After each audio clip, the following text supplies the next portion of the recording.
Thank you. I'm David Black. Sorry.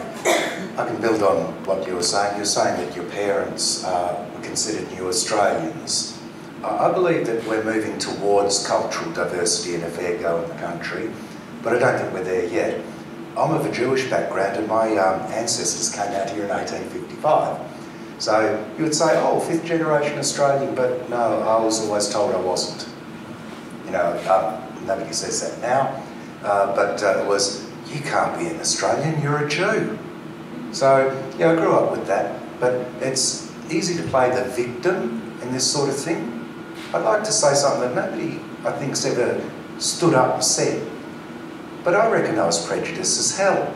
I had a good heart, but I grew up with Bugs Bunny cartoons. We all did. And one day I became the editorial cartoonist of The Truth. Big paper. 500,000 were printed twice a week. That's a 1.5 million readership in a country that had 16 million people. And I presented my first cartoons to the editor.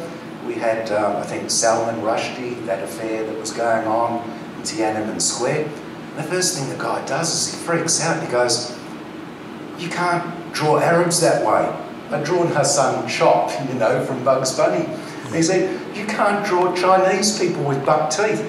I swear blind, I wasn't a prejudiced person. I had friends of all backgrounds, but I grew up on this stuff and I drew it. And he got me thinking. And to this day, I'm thinking, every time we've got something that hits the media, suddenly I look back at myself and I go, am I guilty too?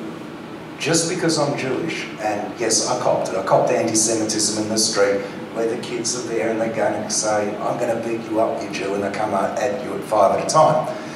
Many people think if you cop that, you're beyond prejudice. You can't be.